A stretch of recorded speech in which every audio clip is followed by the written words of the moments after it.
الحمد لله رب العالمين الذي أمرنا بحفظ اللسان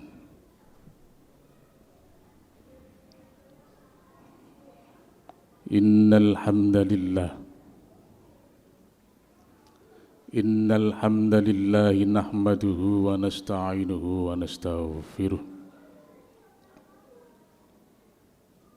ونعوذ بالله من شرور أنفسنا ومن سيئات أعمالنا من يهد الله فلا مضل له ومن يضلل فلا هادي له أشهد أن لا إله إلا الله وحده لا شريك له وأشهد أن محمدًا عبده ورسوله لا نبي بعده اللهم فصل وسلم وبارك على سيدنا محمد وعلى آله وصحبه أجمعين أما بعد فيا أيها الحاضرون Ikhwani rahimakumullah,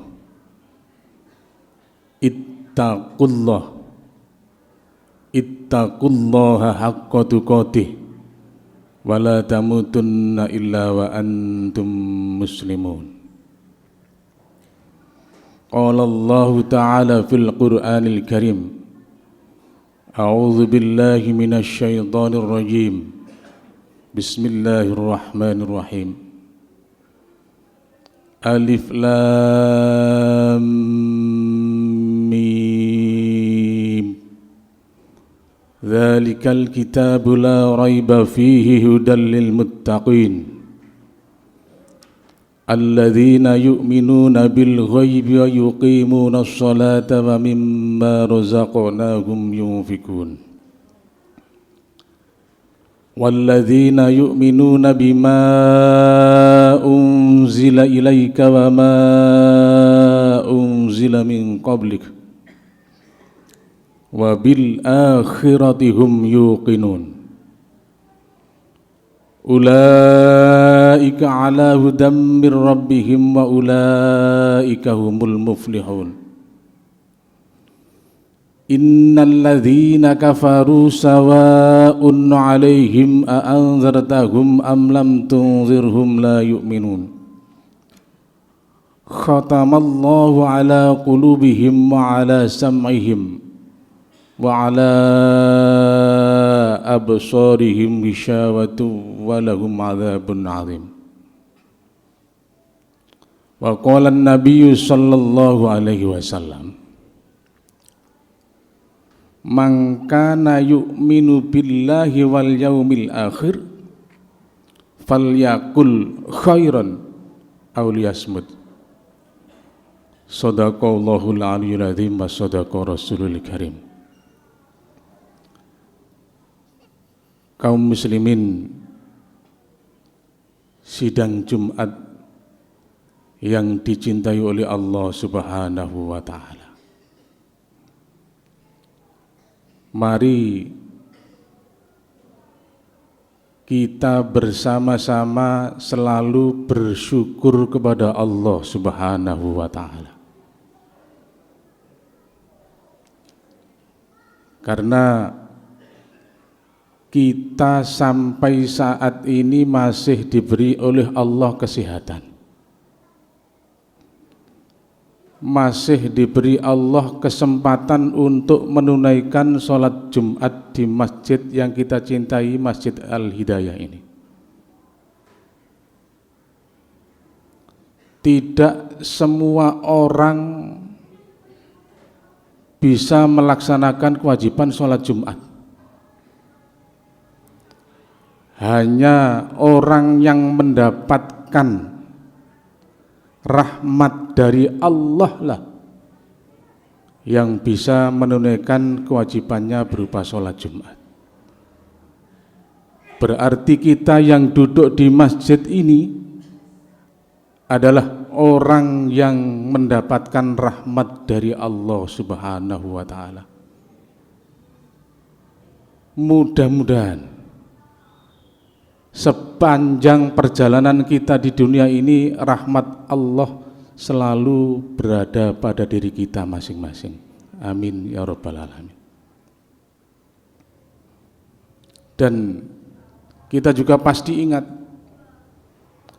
bahwa kalau diri kita itu bersyukur kepada Allah, Allah telah menjanjikan pada kita bahwa nikmat yang akan diberikan oleh Allah pada kita itu akan lebih banyak dari apa yang kita angan-angan. Ini harus kita camkan sama-sama. Nyuwun sewu, karena kadang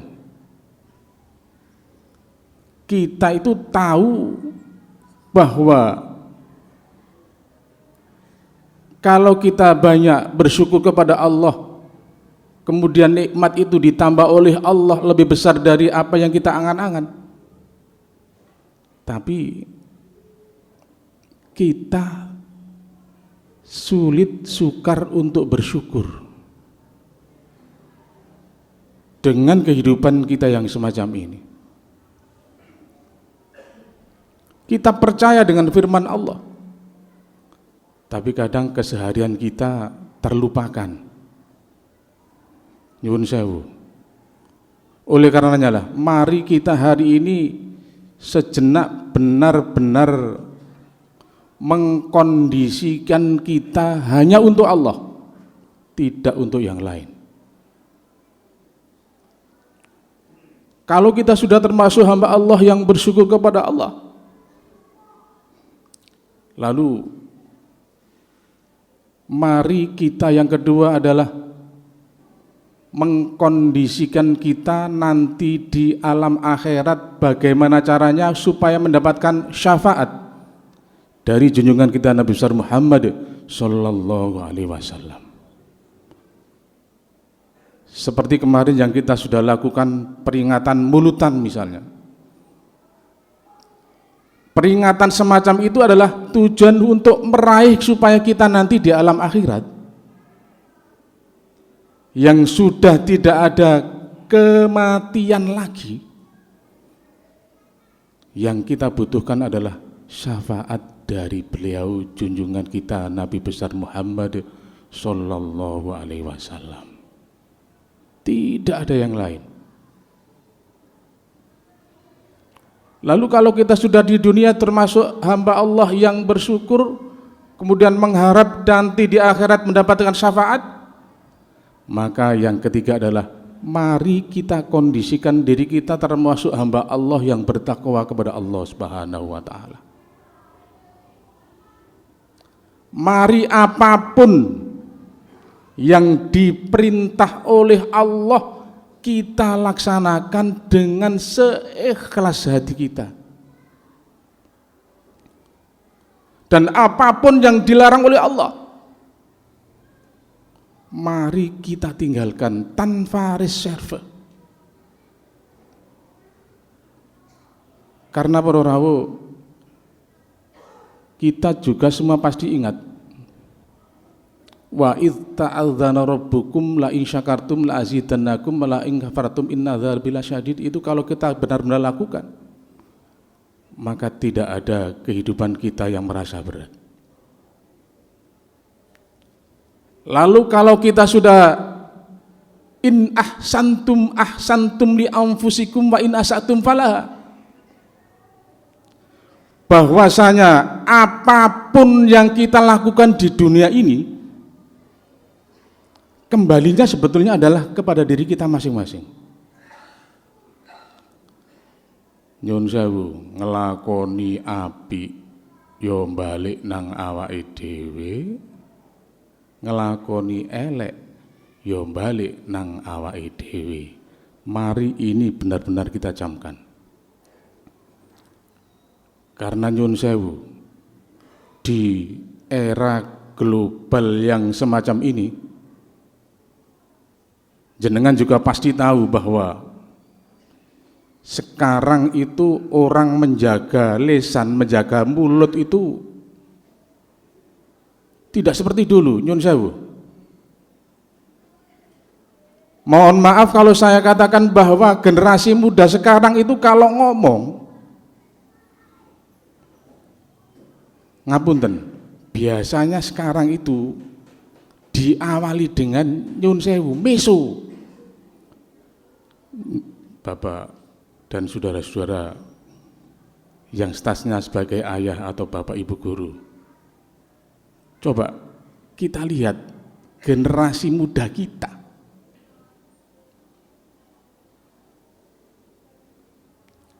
Gak lego apa maneh wong Surabaya, gak lego nek gak diawali ngomong itu dengan meso.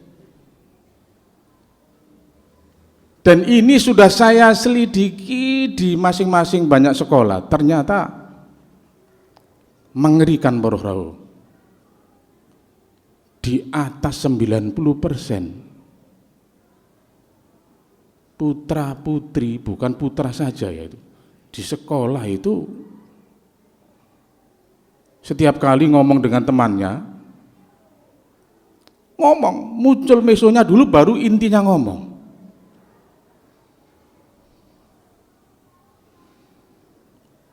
Padahal kita bisa angan-angan, nikmat mulut, nikmat mata, nikmat telinga, itu harus kita syukuri benar-benar.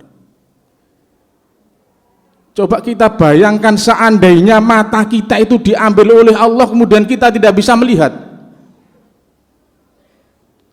Sekarang pun jenengan bisa merem, pejamkan mata, coba. Kalau misalnya kita kemudian tidak bisa melihat, apa yang bisa kita lakukan?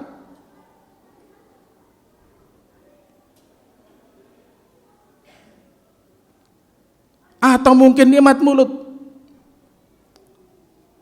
Seandainya mulut kita itu kemudian tidak bisa bicara,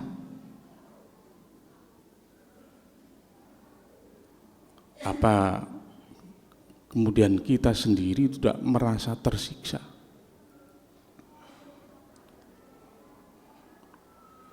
Padahal para rawuh, coba kalau kita angan-angan, kita kembali ke masa masih kecil, dikandung oleh orang tua kita,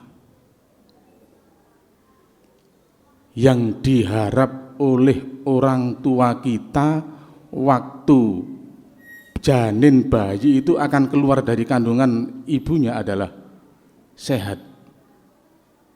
Setelah itu, kapan bayi ini bisa bicara? Dienteni, ditunggu-tunggu oleh orang tua. Begitu bisa manggil ayah, luar biasa senangnya.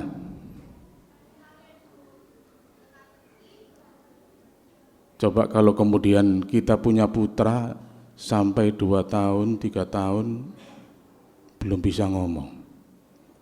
Orang tua pasti kebingungan untuk mencari cara bagaimana putra-putrinya ini bisa berbicara. Begitu juga kalau misalnya kakinya bisa jalan, luar biasa, orang tua pasti kalau sudah jalan merasa begitu bahagianya. Lalu menginjak remaja. Waktu remaja ini biasanya nyun sewu, generasi remaja yang menginjak SMP itu biasanya sudah mulai malas untuk mengaji. Kita sebagai orang tua harus hati-hati, atau adik-adik harus hati-hati ini. Kalau sudah SMP itu biasanya ngajinya itu banyak tertinggal. Padahal yang diharap oleh orang tua bagaimana putra-putri kita itu pintar baca Al-Quran.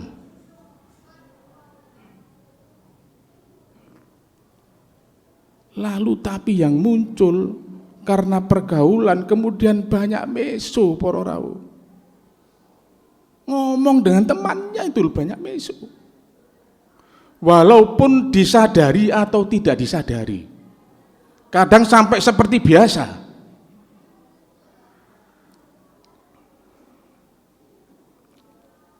Kita sebagai orang tua yang dulu punya angan-angan kapan putra-putriku bisa bicara dengan baik. Tapi ternyata kita tidak bisa ngerem terhadap putra-putri kita yang seperti itu. Masya Allah.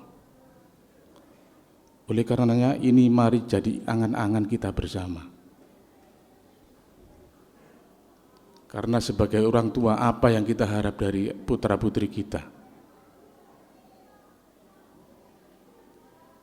Apa yang kita harap dari putra-putri kita itu adalah putra yang soleh, solihah, yang nanti kalau kita sudah meninggal mereka bisa mendoakan kita. Tapi kalau kemudian sehari-hari yang dilakukan seperti yang tadi saya katakan, apa iya bisa menjamin kemudian kita waktu sakaratul maut menjadi predikat husnul khotimah? Karena sekarang tidak remaja saja, yang tua pun nyun sewu juga ikut meso. Apalagi di lingkup Surabaya. Masya Allah. Oleh karena itu para rawuh, mari ini jadi diri kita angan-angan bagaimana caranya untuk menjadikan generasi penerus dan kita sendiri ini bisa mengarahkan lisan kita dengan sebaik-baiknya. Jangan sampai kebiasaan yang kurang baik ini terjadi pada generasi penerus kita, dan mudah-mudahan Allah memberikan kepada kita semua putra yang soleh, putri yang solihah, yang kalau kita nanti berada di alam akhirat mendoakan kita semua, sehingga walaupun kita dipanggil oleh Allah Adam di alam akhirat tetap mengalir doa-doa dari putra-putri kita. Dan mudah-mudahan kalau Allah nanti memanggil kita, Allah menetapkan kita dengan predikat husnul khotimah. A'udzubillahi minasyaitonirrajim. Bismillahirrahmanirrahim. Inna anzalnahu fi lailatul qadr wa ma adraka ma lailatul qadr. Lailatul qadri khairum min alfi syahr. Tanazzalul malaikatu warruhu fiha bi'izni rabbihim min kulli amr. Salamun ya hatta matla'il fajr. Mari surat Al-Qadar ini diupayakan dibaca sehari sebanyak 14 kali. Mudah-mudahan dengan kita bacakan Al-Qadar sebanyak 14 kali, keluarga kita, putra-putri kita dijadikan oleh Allah putra yang soleh dan putri yang solihah. A'udzubillahi minasyaitonirrajim. Bismillahirrahmanirrahim. Inna a'tainakal kautsar fasholli li rabbika wanhar inna syani'aka wal abtar. Barakallahu li wa lakum fil Qur'anil azim wa nafa'ani wa iyyakum bima fihi minal ayati wa dzikril hakim. Aqulu qawli hadza fastaghfiruh innahu huwal ghafurur rahim.